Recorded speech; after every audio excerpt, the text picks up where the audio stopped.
All right, we are here at the Dark Horse booth at San Diego Comic-Con. This is Frank Miller. I don't think I need to tell you how influential he is on the world of comics and movies. Therefore, we're so happy to be talking to you today. You have been such a huge part of the comics industry for years, and we're looking at a Comic-Con this year. It's progressing in that way, but it seems to be there's a smaller influence or a smaller focus on comics when we see companies like Mile High Comics being forced out of the con itself in favor of a more focus on pop culture. Sure. How has this been compared to perhaps your first Comic-Con, or how you've experienced the industry shift over the years? Well, the very first San Diego show I went to was a completely different animal than this one. It was much smaller. It was held in one hotel, and there was a bunch of actors from the old Star Trek TV show, and a bunch of us scruffy comic book artists in blue jeans and T-shirts wandering around, and most of it was tables for the comic book dealers with cardboard boxes and old comic books in them, and there'd be panels where we would talk shop, and then you'd be talking shop, and then find yourself having a lunch with other comic book people, editors, and Uhura and Chekhov, and but it was a much more casual thing, where much more of a clubhouse. Starting way back in the late '70s with the advent of the first Superman movie, and then everything that followed that, it started becoming more and more showbiz involved. That has just increased radically. But at the heart, it's really kept the comic book focus in it, but it has become a wonderful place for toys, and for connections to everything else. But it's much harder to call to say it should just be comics or something, when in fact we have become part of the larger media, and it's you can't argue with success. And the fact is that everything that I remember us fighting so hard for 30 years ago has come to pass, and that we now are part of mainstream culture, and we should just simply enjoy our place, and as a worthy part of culture, rather than act like we're still reading the comics under the bed sheets. All right, so it's kind of like a symbiotic relationship toward success, even. You have a new comic coming out, a prequel to 300, Xerxes, and this time you're focusing on the Persian side. What made you want to revisit this and take that point of view? This is a project I've wanted to do for a very long time, and I started, in fact, many years ago, but the research got stopped up a bit, and I got lost on other projects. I realized at one point the scope of it was so big that I guess I got a little scared. And now I'm coming back to it with much more courage, and I'm gathering all my research. And it's my love of history that mainly brings me back to it. And in the case of Xerxes, this is a project that affects the entire known world of the time. There's shocking cultural things that are revealed in it. Xerxes is a figure mentioned in the Hebrew Bible, because the woman he took as queen was a prince of the tribe. She was Jewish, and at the time that was Xerxes doing something completely unexpected, because if you look at the historical portrait of Xerxes, not just mine, which was pretty extreme because mine was from a Spartan point of view, so he was the bad guy. This more nuanced portrait of him will show that he was a character who did many things that didn't fit the cartoony version. Did many things that in fact helped advance civilization, but also that he clearly was a man who fell in love, and this changes everything. So it becomes a much bigger story. I do like taking the point of view of, I suppose, the so-called antagonist, because then we find more human qualities and more ways to understand that this isn't exactly a black and white picture. Right. So that's interesting that you're going that way, and I'm really interested to look at it. We are at a time now, post Wonder Woman movie, where we have this massive smash success, the highest rated DC film so far. And the best. In my opinion, it is by far the best, and it's interesting to see this because for years, me and other women like me, in the media around the industry, have been saying, "Where's Wonder Woman?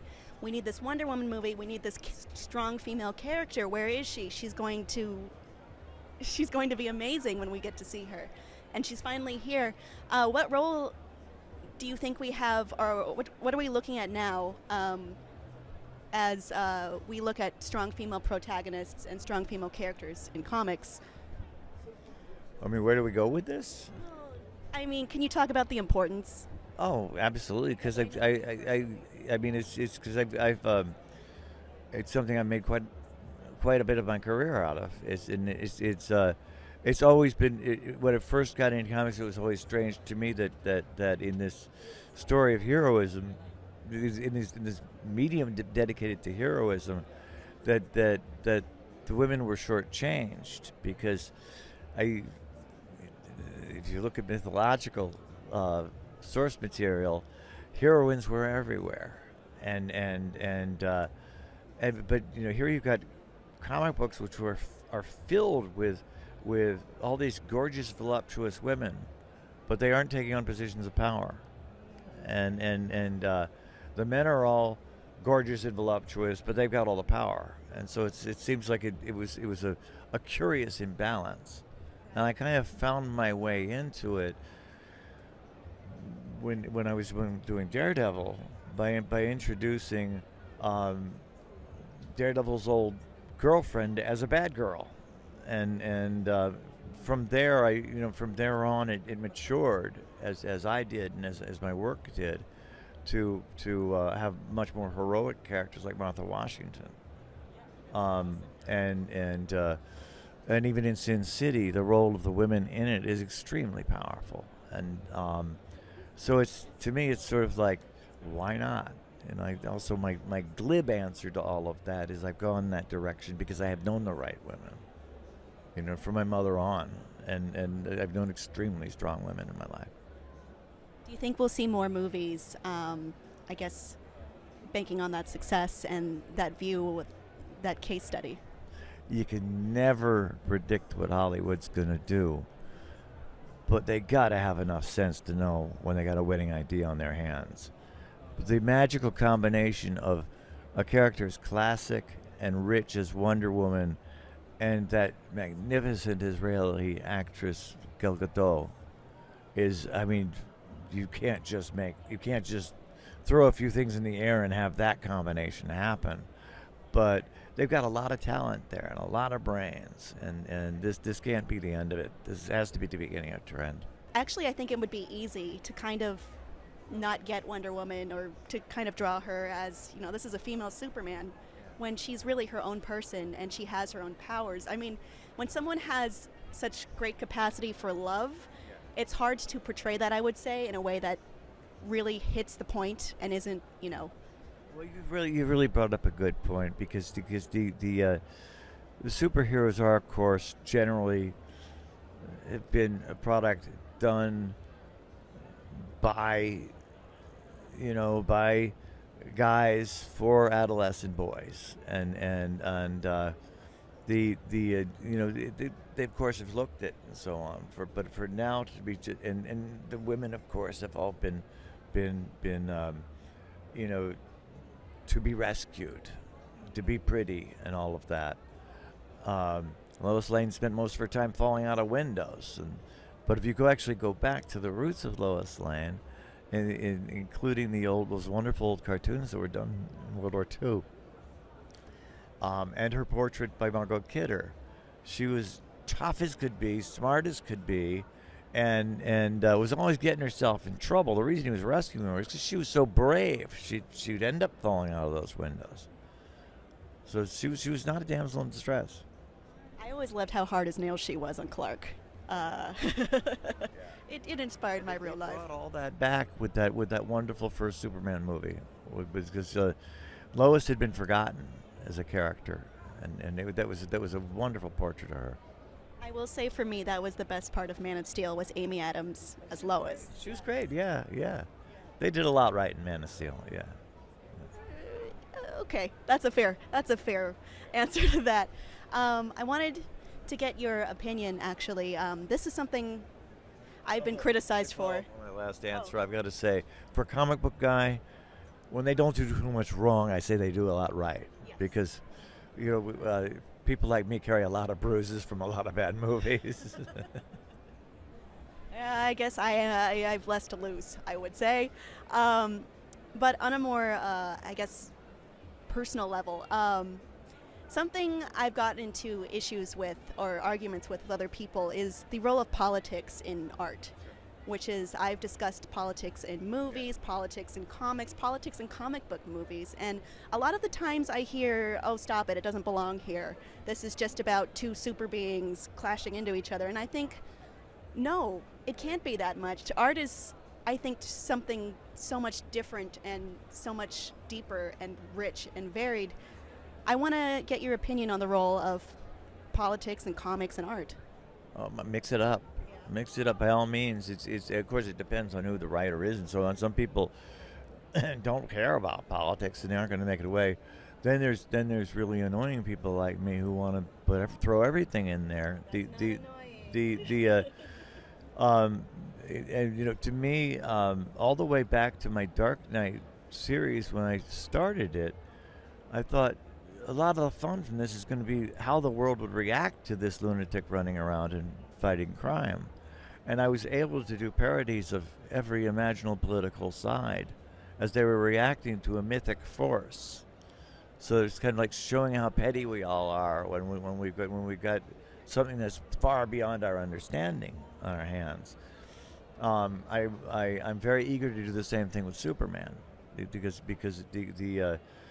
that was why I made all the TV screens so tiny, was to make all the noisy little heads seem so inconsequential that meanwhile you'd have a big heroic figure flying over and you'd have all these little people arguing like ants underneath it.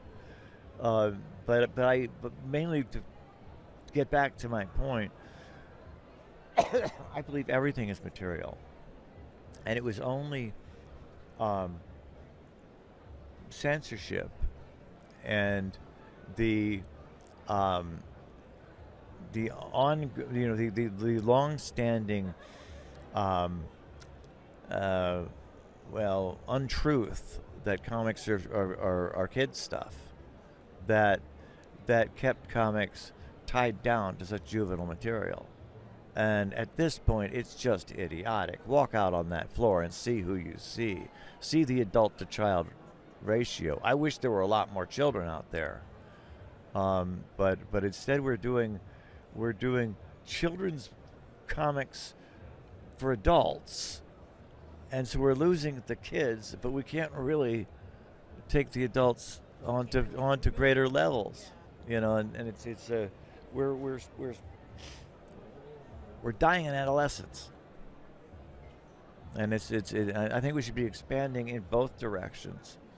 I mean, I have as many, I have a lot of plans for future things like Xerxes and Sin City, but I've also got plans for doing stuff for kids. I mean, there's a child that I know through a friend that I've become very fond of, and because of her, I'm thinking about the kinds of stories I would write to her age. What would you write for a child? The very first thing that I've got in mind is a detective story. Okay. But something with a very, very clever kid, a very precocious kid, solving a problem. Something along the lines of Nancy Drew. Nancy Drew. I was thinking Carrie Kelly right away. That's who I had in mind for it. Yeah. That's really cool. Are you early on that idea or working on it? Playing around with it. Just playing around with it. Talking to DC about it. Yeah. So. Okay, DC. I think you'd be dumb to say no. Well, thank you so much for talking to us. I got the wrap up. I love hearing your perspective on all of these different comic topics and beyond, and even the films that you've helped, or your work that you've done for Sin City, Sin City: A Dame to Kill For, The Spirit. How was working on that? On Spirit. Well, that was a journey, I'll tell you, because it was a combination of things. It was me being a director. That's one gigantic one. And I was a director on my idol's creation. So I had his glaring eyes staring over my shoulder the whole time. Did you feel it? Well, he wasn't present for the whole thing. You know, he wasn't present around for the whole thing. But I almost wish he had been, because it was scarier that way. But but I had to, you know, when you're working on that sort of thing, at some point you have to make it your own. You have to absolutely respect it. You know, you have to be absolutely respectful but not reverential, because if you can't be walking around polishing things in a museum. And so. I think I know what you mean. Like, the ref has to become her own character, and when you're working with Gabriel Macht, the Spirit takes on a little bit of a different twist, because there were so many dimensions to the Spirit character, and he was so much a character of his time. Early on, we had to make the decision about whether it would be a period piece or not, and we could have made it in a 1940s story, but I decided I wanted to make the timing more ambiguous than that, so you didn't really know what time it was set in, like Sin City. Like, you never know what decade it is in Sin City. that's what makes it timeless. Yeah. I love what you said about we need to not live in a museum. Yeah. You know, I think a lot of the times we can look at characters and be like, that's a god, that's something that we're supposed to worship, and not really think about in different ways. So, I'll tell you one of the things about that drives me nuts is when people look at Dark Knight and think that's to be revered. And I'm going, when I was working on Dark Knight, I was driving them crazy, because I was breaking down all the walls, and I was breaking down the statues. And now Dark Knight's a statue? I mean, come on. thank you so much, Frank. No statues.